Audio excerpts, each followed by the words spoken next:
we are learning the lesson separation, and in that many separation we learnt, like hand picking, winnowing, sieving.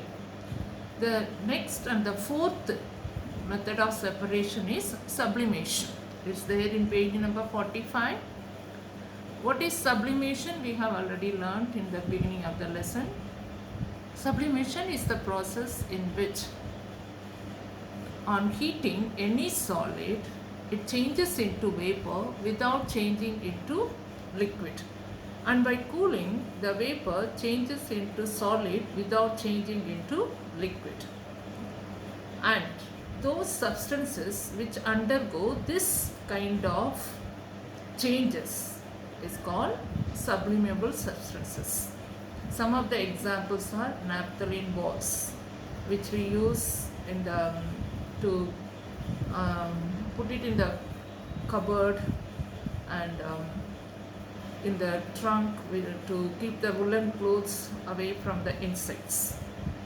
And camphor and also ammonium chloride is a chemical substance that also will undergo sublimation. Now, those substances which undergo sublimation can be separated by using this process. Let me read from your book. What I have explained is there, and I have explained the sublimation in the other lesson also. On heating, most of the solid substances first change into liquid and then into its vapor. On cooling, these vapors first change into liquid and finally into solid form. But there are some solid substances which on heating change from solid to gaseous and directly without undergoing liquid state and vice versa.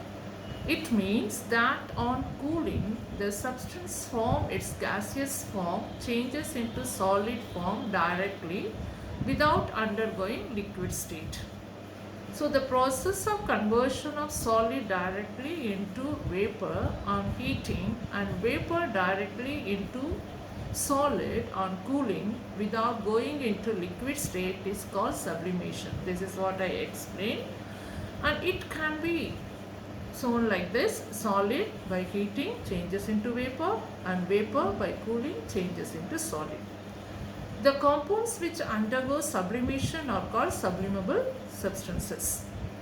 Examples, as I have said, which can sublime are ammonium chloride, iodine, camphor and naphthalene. Now, what is the principle? Principle means steps and method. In which method it can be. Sublimable substances can be separated from its mixture. If any sublimable substances like iodine or camphor or naphthalene is there in any other solid mixed, and then how to separate it? There is a process and also method to follow. So, how to separate it? For example, two substances, two solids, and in that two solids, one is sublimable, that is ammonium chloride, and common salt. Ammonium chloride is a salt, it is also white in color. Common salt, which we use to cook food in common use, we use the salt which we use in cooking, that is called common salt, sodium chloride. So ammonium chloride and sodium chloride both are in the same color, that is white in color, in powder form. Now when these two salt is mixed up, you cannot see the difference, but you can separate it. How to separate it? That we see the method. Like that, if there is iodine from its mixture with sand is solid, iodine is also solid. Both are mixed. You cannot use a sieve, or you cannot use your hand to pick it up. You cannot use the winnower to separate it. We have seen all these three method. For what type of substances you can use that method. Now ammonium chloride and salt, and iodine and sand. Both are solid. You cannot apply any of these three methods which we have seen in the last class. So here we can use only the method of sublimation, because one of those two substances contain a sublimable substance. So camphor and naphthalene also from its sodium chloride mixture. So now the principle and the method activity is given is in page number 46. First, what you have to do, the setup. You have to put the setup of it. So how to use it? The same method we can use for the other sublimable substance also. First, they have taken ammonium chloride and sodium chloride. So both are white in color. Take a mixture of ammonium chloride and sodium chloride in a china dish, small dish like a cup and saucer dish. No, that dish you can take. Keep it on a sand bath. What do you mean by sand bath? Bath, that means you should heat up the sand. And heating us, how to heat up the sand? By using the Bunsen burner. Close the open end of the stem of funnel with cotton wool. So you have to keep the funnel on the dish in which you have taken the salt, and you have to invert the funnel. The open mouth, the broader mouth should be down and the narrow mouth to be upwards, and you should close the narrow mouth with cotton, because the vapor which forms should not release through that. So heat the china dish gently over a low flame, and what we observe, we can see that the ammonium chloride changes into vapor by heating, and it will move up, vapor moves up as the mouth of the narrow mouth of the funnel is cool or cooler than the bottom. So when it rises up, when it reaches the cooler part of the funnel, it started solidifying. So it stick into the narrow mouth of the funnel and be there, and it will be sticking around the glass, and you can remove it by scratching it. You see that vapor of ammonium chloride are formed and they condense on the inner surface of the funnel, and sodium chloride remains in the china dish. So you can, by cooling, you can scrap it out and take that. Thus we can separate any substance which is sublimable is mixed with some other solid.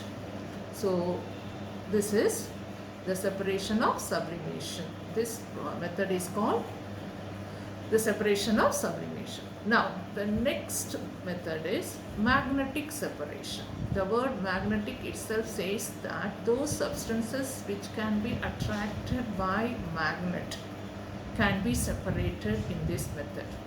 We know that iron pieces can be attracted by magnet.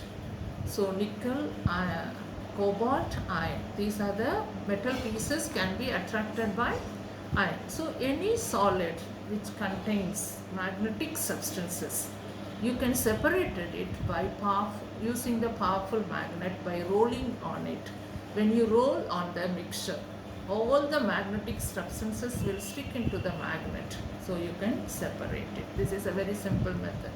So iron is attracted by magnet. The separation of magnetic substances like iron fillings from non-magnetic substances is a mixture by using the magnet is called magnetic separation. I explained it. So for example, iron fillings mixed with sulfur, both are solid, or sand, and you can use this method. What is the principle? What is the method to use it? Magnetic substances can be attracted by a magnet and separated. Which principle we are applying it? Here only magnetic substances can be attracted by magnet, so we are using the magnet. The mixture is placed on watch glass, some of the dish, and a horseshoe magnet, it is a powerful magnet, and you keep it over it. Iron fillings will get attracted to the magnet and all the other substances, sand or sulfur which is there in the dish will be remain in that dish only. So you can separate all the magnet substances. That's such a way you can use the magnetic substances. So in a huge crane they fix the magnet and they pick it up, all the iron fillings and the magnetic substances from the dump yard. Dump yard means where we put all the unwanted things, there they can separate the magnetic substances.